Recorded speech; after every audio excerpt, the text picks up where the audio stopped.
Thanks for joining the Life's Better podcast, where we say life is so much better with God, community, and purpose. As always, Josh Doolin, Jonathan Gleason, and today we are going to be talking about phoneliness. Phoneliness. If you have not heard that term phoneliness before, that's okay. That's what we're going to be talking about, and I think it's going to help because it's a growing issue in our country and maybe even in your life and in your home. I love a good pun too. Yeah. So here's the thing though, before we get into that, let's just talk about phones for a second. Okay. Back in 2007, don't know if you remember this, but back in 2007, the iPhone was introduced. Okay. Big deal. Like, it was just a game changer when it came to cell phones and just how we interact with each other, you know. I remember actually the year before, my wife and I were on furlough from doing ministry in Swaziland, and we were just in the United States for about 2 months, and we were able to connect with a lot of friends and whatnot. And one of my buddies who actually works at Apple was telling me about this thing, and he couldn't go into any details at all. In fact, I kept pressing. He's like, nah, but he kept saying it's going to be a big deal. A year later, the iPhone comes out. I was like, that was it. That was what he was working on. Oh my goodness. He was right, man. Yeah, huge, crazy, huge. So, how old were you when the iPhone came out? 13. 13 years old. 12 or 13, yeah. I also remember like thinking, I don't like that the numbers are gone, because I was like afraid that like my finger would accidentally hit all of the other, like I guess I didn't trust touchscreens just yet. No, for sure. I think that was a criticism that a lot of people had, you know, particularly people with bigger, fingers, like, I remember hearing that as well. Yeah. 13 years old, I was 26, so I mean we're almost 15 years apart, which I mean it's not a complete generation, but we're getting close. We're getting close. So I want to ask you, how do you interact with your phone that may be different than the way I interact with my phone, or if you want to go like a solid generation, how your parents interact with the phone? Is there any differences? Like, yeah, no, my parents never do these things, but this is a huge part of my life when it comes to my phone. So, most of my friendships, especially in high school, were started on the phone. Okay. Like, because I moved schools my sophomore year to junior year. Yeah. And so junior year going into a new school, like, I actually met most of the people first on the phone. Now, how did that work? So mainly on Facebook. Yeah. Like Facebook had this way, and that was like when it was way more popular. Yeah. And way more like younger oriented. Yeah. Like you would have like where you went to school, and so like if you just tagged that, you could click on your school, and like every other person would pop up. Sure. And so like I had my class list, and I saw like, oh, like, I don't know. This cute girl. I think I know her. Sure. Hey, you want to chat on the phone? And I probably made like 20 friends before that. And like when I went into school, I would meet them face to face, and like it was definitely awkward, like that awkward phase. I think that's a big difference because my family definitely didn't have that. No, absolutely not. Yeah. I mean, I can't imagine, your father saying, "Yeah, I met some of my best friends first on the phone." Like that doesn't seem right. Okay, how about this one? Now that you are working with younger students, what are some ways that they're interacting with the phone that's not even where you would go with your phone?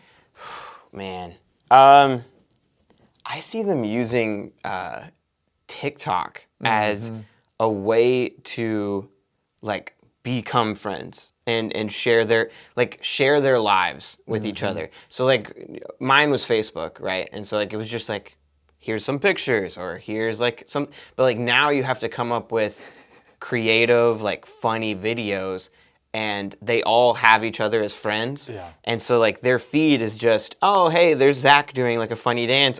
Oh, there's Addison doing some bit from a TV show. Like, and that's how they and like in the comment section and all of that. Yeah. And it just feels like in my mind, it'd be like everyone having a YouTube channel and like every single day posting like a video, and that's how we keep up. And It's just very odd to me. Yeah. I don't know. I can't see that. Like I can't fathom it. So there's definitely different ways that the generations interact with phones. So what I'm going to do is we're going to play a game. I'm going to read you some quotes. Each of these quotes has to do with some idea of the phone, how people are using the phone. You have to determine, is this a quote from an old person, old person being someone my age or older, or a young person, someone your age or probably even younger. Okay. All right? Okay. Okay, first quote. I think mobile phones should be used to make phone calls. I have a television at home. I have puzzles at home. I don't need these on my phone. Okay. That is definitely an old person. It's gotta be an old person. Ancient, right? Puzzles. What? Yeah, definitely an old Sorry, person. Dad. I know you love puzzles, but that you could have written this. This one's definitely an old person. This may be one of the more obvious ones. There's a few other ones that are pretty obvious. But how about this one? My phone is part of my life. I feel strange when I don't have it with me. I would say younger. Yeah. Just because we grew up with it. Like, It's always there. Yeah. Yeah. All right, next one. I'm almost constantly online with my phone. It's just a way to pass the time.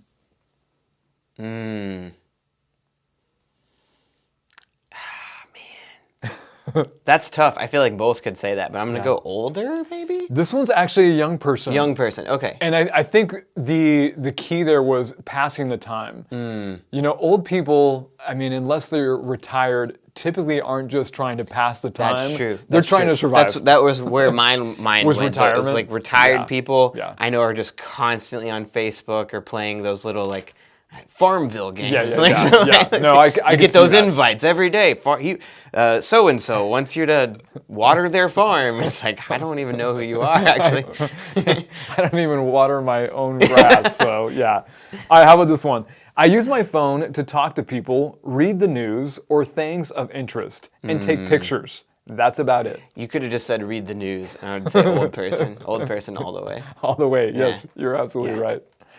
All right, how about this one? Why are people always staring at their phone? What are they looking for?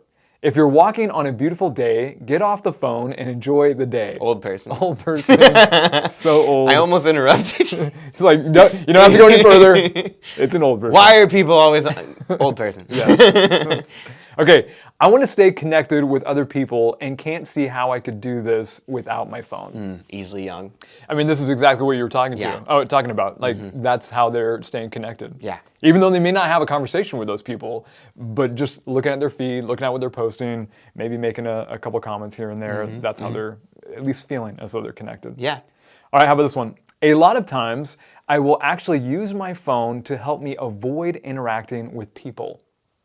Young. Yeah. Now, why do you say that? And you knew that pretty well. I thought that might have been a curveball. Why do you say that? Because Emily and I have had a conversation about this. And I don't know, I would consider myself in the younger rather than the older. Yeah. But we've talked about how, like, you know, okay, so easy example of this. You know that awkward moment where you see somebody you know, but they're really far away? Yeah. And you know if you interact with them, like it's just awkward for that like 20 seconds before you... Too much distance. So just pull out your phone, act like you're doing something important, then when you get up to them, like, oh, hey, What's and then up? you pass. Yeah, Like, yeah. I don't know. It's a crutch and an easy thing to do. Yeah, definitely young person. You nailed it. Let's go with this one. I check my phone for messages and notifications almost as soon as I wake up. Young. I thought this one might be a little trickier too, just because, I mean, this is probably becoming even more of an older person thing too. Absolutely. But I still think that, hey, what's the notifications? You know, what do people, do they like the post that I made? Yeah, You know? yeah. How many messages? How many like new shares of whatever? Yeah. Yeah, young person. Okay, be in the moment. If you're at a concert, just enjoy listening and stop recording everything on your phone. I have that complaint. But I'm gonna say an old person said It's old. that. It's old. Yeah, You're old, yeah, man. Yeah. I hate it whenever like 100% of people, it's like the popular song that everyone knows. I want to record this, and it's like you know that when you watch that later, it's not like you could listen to it on Spotify where they recorded it really, really well, and just listen to that later. Like you don't need to watch your poor quality where. I don't know, where it gets like 90% your voice singing the song. Like, Or, you know, the drunk guy next to you, right? Yeah. Totally. I agree. Okay, we're old. Last one here, though. My friends and I have mobile phones because we have to. There are no phones anymore. That being said, I do love GPS. It beats looking at a map. This may be the most obvious, but what do you think? you know, I'm gonna pick on old people I know just for a second and say, no way that's an old person because they said they like GPS. Yeah, right. And I've never heard an old person say that. Really? Is that right? So I've heard definitely people digging GPS, even the older folks, but you know, you get used to what you get used to. So if you like maps, then maybe maps are Yeah, hard I'm to gonna say say no old to. person, even though I think I don't know. I still know people who just do not trust GPS at all. Yeah. And it's just like I don't know how I would get around without it. Right. To be real. Talk about a crutch. GPS has caused me to probably, I mean, I was never really great at navigating. GPS has just destroyed my navigation. Without it, it's like, I don't know, right, left, I don't know. So I think it's pretty obvious that young or old, we're all interacting with phones. And what's really ironic about this is that although the phone is meant for connection and conversation, it's actually leading to something that people are referring to as phoneliness. And I want to introduce this idea of phoneliness by actually sharing a story. And it's a true story. It's about a couple named Mike and Emma. And they started seeing each other, or they started their dating relationship online. It was through an app on their phone, a dating app. And for the first 4 months, it was just kind of a romantic relationship through their phone. It wasn't until, which sounds crazy to me, like 4 months, like how do you pull that off? But then at month 4, they finally had that, face-to-face interaction, and it went well. And they dated for another 6 months until month 10 rolled around, and Mike wanted to move on. But instead of doing the appropriate, hey, I'm breaking up with you, he decided to ghost Emma. Now, for the old people who are watching, who are listening, what does it mean to ghost someone? So that means that instead of giving any explanation at all, you just cease contact with that person. It would be like the equivalent nature of, I guess, just avoiding a person in public, but like this is worse because it's really easy to just stop conversating with or conversing with people online. It's just going completely silent. Yeah. And Emma did not handle this well at all. In fact, what ended up happening is she found herself in the hospital with an attempted suicide. And afterwards, when having a conversation with a counselor about what led to this hopelessness in the first place, she talked about how when Mike went silent on her, she wasn't sure if something had happened to him. Wasn't sure if he was just spending time with family. Wasn't sure if there was something wrong with his phone, or he was breaking up with her. She just didn't know. In either case, that silence led to a deep sense of loneliness, isolation, to the point that she felt like, well, life wasn't worth going on. And I share this story because there is a growing problem in our country and maybe around the world, but the research that I'm reading is coming out of the United States. And some people are referring to it as a real epidemic, and it's an epidemic of loneliness. It's an epidemic of social isolation and really of disconnectedness. And a lot of people, are pointing to, well, okay, it's the pandemic that we're just coming out of. That caused a lot of this issue. And I think for right reasons that's definitely a product. But again, there's a growing body of research that is actually pointing to our phone use as something that is creating this loneliness. Hence this term, phoneliness. So I'll share one research with you, and then I'm going to ask you to kind of give some feedback and maybe an experience or two that you've had with it. Yeah. But in the University of Oregon actually did a study where they took a number of individuals and they just monitored how they use their phone, and particularly some of the apps and some of the platforms on their phone that were designed for connection with other people. And what they found is that those apps, those social media experiences, were actually creating a deeper sense of loneliness in people. Now, the research did notice that at least when people first started interacting with those platforms, there seemed to be a sense, a feeling of connectedness. But then the longer that they used them, that's when the loneliness kind of set in. Very specifically, they could point to, okay, if people spent 30 minutes on these apps a day, at first, there might have been the sense of, oh yeah, no, I'm connected. But then after the 30 minutes was over, there was a diminishing return, and that's when the loneliness began to creep in. Sometimes it wasn't just 30 minutes, maybe it was up to an hour, but there was always a diminishing return, and then there was a sense of loneliness or phoneliness. So in your own life, have you ever experienced the phoneliness phenomenon? Yeah, absolutely. I think one of the more obvious times in my life was when I was in high school.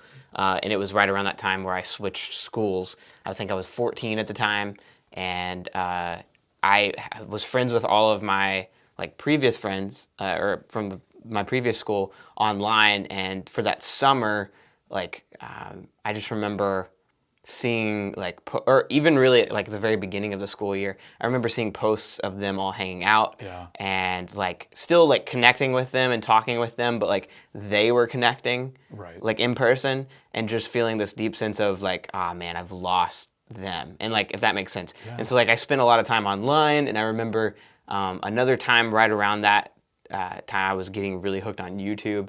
And I think a lot of our students can probably identify with this a little bit too, where you have these YouTubers that you watch daily, and they might have videos that they post every single day, and they hop on, they're like, what is the first thing they say? It's like, oh, hey friends, or hey, whatever nickname they have for their followers type of thing, and then they proceed to have fun with either a game or a group of people doing something fun, and so then you feel like you're a part of it, but the more you watch, and again, you get that sense of, I'm a part of this, but the more you watch, the more you realize this person doesn't know who I am. They don't know anything about me.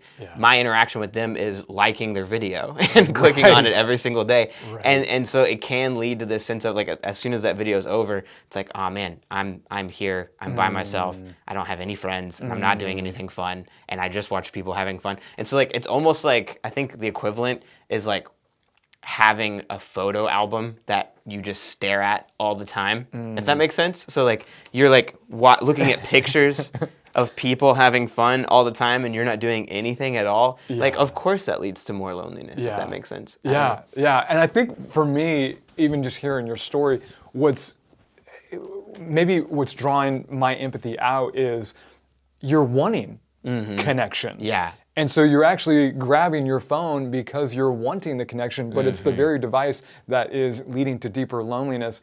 And so, of course, the quick answer is, well, how do we solve this? Well, you get rid of your phone, of course. No, I mean, we're not getting rid of our phones. That's not going to happen. And so we've got to start looking more creatively of, well, how can we maybe eliminate phoneliness from our lives without actually eliminating our phone? And we've got a few tips. None of these are probably silver bullets, but and maybe this isn't even something that you're struggling with right now, but you probably know someone who is. Or if you've got children or you've got teens in your life, maybe it's something to be aware of so that you can help them through this as well. The first thing that I would suggest that you do is actually limit and balance your portable device time. So whether it's your phone or something else, just begin to limit and balance it. First, I think it's important to get a baseline of how much time you're spending on your phone. And the cool thing is with a lot of phones, I know this is true of iPhones because I have an iPhone, there's a setting, you can go actually into your settings, look down, and there's a little thing that you can switch on that's called screen time. And so it starts monitoring how much screen time you're having. And so at the end of the week, just kind of average out, how much screen time am I engaged in every single day? And just see if the numbers are crazy. And if you're looking at it oh my goodness, I'm spending 20 hours a day that's too much. That's too much screen time. And so just kind of figure out, okay, is this too much? And then I think you just need to personally determine, okay, how much is this being useful? Because it could be useful. And how much of it is just too much? And then start limiting it. So if 2 hours is too much, well then, maybe dial back to an hour. And then here's where it gets fun. And your tip is going to lead into this as well. But then what you want to do is you want to balance it with actually real face-to-face time with other people. So if you've got an hour every single day that you're on screen time and that's not going to go away, well then now you need to balance it with an hour of actually face-to-face interaction. And so if you're a part of a family, I mean, even if you're a student, suggest to mom and dad, hey, can we do dinners together around the table? And maybe we just kind of talk about the day or play a silly game like Would You Rather as we eat our spaghetti. And so you're having that actual, I know you, you know me, we're actually spending life together. That's one of those keys to know that you're connected and to diminish that loneliness. I think another suggestion, and this isn't just because Josh and I are pastors, but get involved in a church. I mean that. Be involved in a church, and I would challenge you to come early and stay late. Years ago, I was actually serving at a church where we had to set up and tear down. We were at a high school, and so it was like hours to set up, hours to tear down. It was actually kind of grueling in my back. That was the first time in my life I started having back problems, toting around speakers and whatnot. But I remember at the end of one evening, Sunday evening, because we were a Sunday night church, we had a first-time guest who stuck around like an hour and a half later just to help move chairs and lights and sound. I was like, dude, I don't think we've ever had a first-time guest like stick around and help us with this. And I remember he looked at me and he's like, oh no, Jonathan, I actually learned many years ago never to leave early. And I love that because he recognized that if he really wanted to connect with people, leaving early might be one of the worst ways to find connection. Yeah. It's easier, it's more comfortable, but you're not actually going to discover richer community if you're just bailing early. I would say also get involved in a life group, a small group of some kind. For us as a church, this is when you stop attending church and you actually start to feel a part of a church. So be a part of a life group. Anyway, that's suggestion number one. Suggestion number two is what? Suggestion number two is to set face-to-face goals. And this is something that I know my students really struggle with, and it has a lot to do with the quarantine kind of ruining us on face-to-face time. But it can also feel like work, right? So like just scheduling that time and being with others can feel awkward, and it's easier to, I'm just gonna check in on the phone or like send a text message. But schedule actual face-to-face time with others and try to set that goal of maybe connecting with not only old friends, which I have a really bad problem of, and also schedule time to meet new people. This can be done through a number of activities. If you're a student, join a club. I know that the typical thing is, I'm not athletic, I can't do that. Well, there's a number of clubs. There's even, if you're one that really is addicted to electronics, there's I know that at Anderson they just have a esports team. Oh yeah, no, that's actually a really growing club. Yeah, go join that. There's a board game club, so like if you're not into that, like you can absolutely do stuff like that. On top of that, a really great way if you're an adult is something that you do, which is be part of what is Rotary? it called? The Rotary Club, Yeah. or find some type of local event that you know a lot of people are going to be at, that you're going to interact with new people that you might not normally get to. And then another one is that I just wanted to throw out there because it's been great for me. If you're the type of person that doesn't know where to start, but you have a hobby that you're really, really into, chances are there are people in your neighborhoods and in your city that are also into that hobby. So whether it be gardening, I know a lot of people in our church are into gardening, and they immediately like, oh yeah, what do you do with this? Start What do you do chatting with it up. Yeah. Or something that I'm really into is board games. You can't tell by my shirt, but something that I've learned is that a lot of people who are into this hobby are very shy, but they want community. And so just being like, hey, at my house, we're going to play X game if you want to show up, like just gets people who wouldn't normally go out of their way to talk to people talking. So Is there a game called X Game? there's a game called X Wing, but not X okay. Game. No.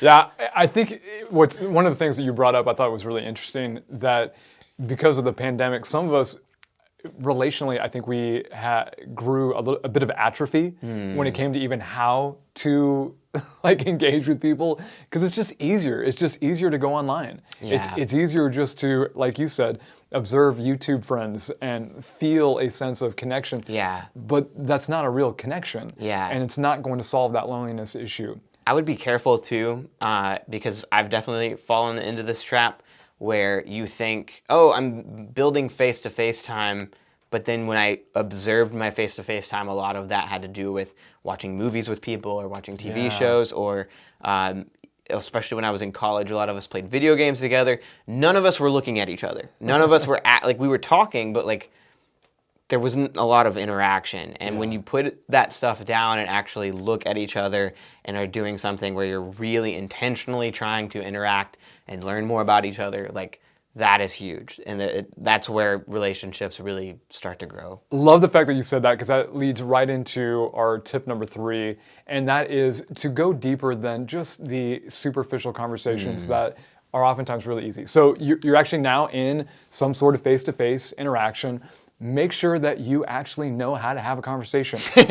A lot of people don't, weather, we can talk about the weather because we all have that in common, but some of us, we've never really learned to take a conversation deeper. I remember, this was a number of years ago, I had a student who, she was feeling as though her younger sister, who she used to be close to, there was just this growing distance between the two of them. And she was a senior in high school. She was actually driving her sister to and from school because they still went to the same school. And she would just try to talk to her sister, and her sister wanted nothing. I mean, just like a brick wall. And she was just so frustrated, and she wanted that connection with her sister. And so I just asked, like, well, what kind of questions are you asking? And she shared these really lame questions like, so what are you looking forward to today? Things like, what'd you learn today? Just these classic, really boring questions. I was like, okay, well, I don't want to say this, I want to say this in a nice way, but if you're receiving bad feedback, don't be surprised because you're actually asking really bad questions. If you ask a really good question, you'll get good feedback. And so off the top of my head, I just said, hey, try a few of these. And I just ran off some questions for her.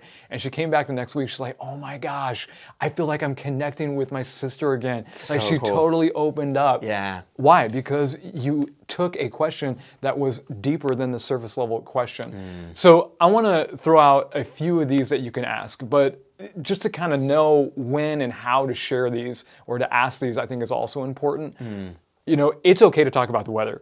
Like that's a good intro. It's okay to talk about some of the things that you did this week, those surface level things. But then at some point, maybe just kind of switch the tone of voice and say, hey, I've got a question for you. Like already the other person's going to notice, okay, this is going to be different. Hey, I've got a question for you. And then go a little bit deeper. So I just got 3 suggestions for you. Maybe this is a question. What's the most fulfilling experience that you've ever had? Hey, I've got a question for you. Josh, what's the most meaningful experience that you've ever had in your life? Now that's a deep question and it may throw Josh off, but that's how you take a conversation deeper. Maybe that one's a little too deep, so I'll throw out another one. Who would you like to have dinner with, past, present, and why? That's a deeper question because it reveals who they are. It reveals some of the desires that they have in life, but it's also fun and it may not be as intimidating. Here's an intimidating one. This is maybe the deepest of the list.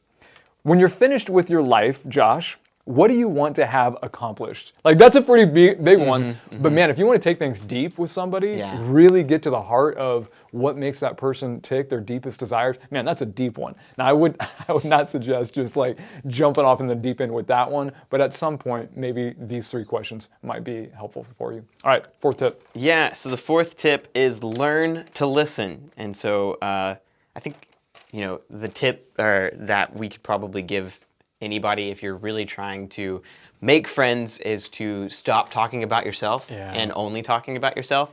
The key to being a really good friend is to be a good listener. And so the difference there is you're not just hearing what they say. Obviously, stopping what you're saying and actually giving them an attempt to talk is a good start, but really listening is something that you have to choose to do, and that begins by actually being curious about what they're talking about, or asking follow-up questions, not just taking what they said and then immediately turning it about something that you're interested in, being genuinely interested in whatever it is that they just shared, because odds are if they talked for more than 5 seconds, it's something that they're genuinely passionate about. So actually showing interest in that. And then I just want to throw this out there as well. If you're having trouble genuinely being interested in what they're saying, just go into conversations with the idea that you're not going to share anything that you like. I definitely can get really excited about things. So I identify a little bit with this one where all I want to talk about with a specific person that I know is maybe interested in the same thing, or even if they're not, like I'm just really excited about something, I can really pivot the conversation towards just what I want, and then get out of that conversation after I've shared my important information so I can go share with somebody else. In that case, all I'm being is like a news reporter. I'm not actually building a relationship there, and it's all me-centered. So if you want to have a friendship with somebody and you're struggling to really connect with somebody, make sure that the questions that you're asking are not centered around you, that they're all centered around whatever that they're bringing to the conversation. And often you can find that the person comes away thinking, oh, that person's genuinely kind. Like they want to listen. There's a quote that Jonathan pulled, and I don't even know who this guy is, but he sounds pretty smart, from David Augsburger. Do you want to share who that is at all? He's just some really smart dude. Okay, Yes. and he says this: being heard is so close to being loved that for the average person, they are almost indistinguishable. And I thought that was pretty smart too. Yeah, and I know, even just to kind of add to that whole listening thing, there are times we're going to be locked into maybe a more boring conversation with somebody.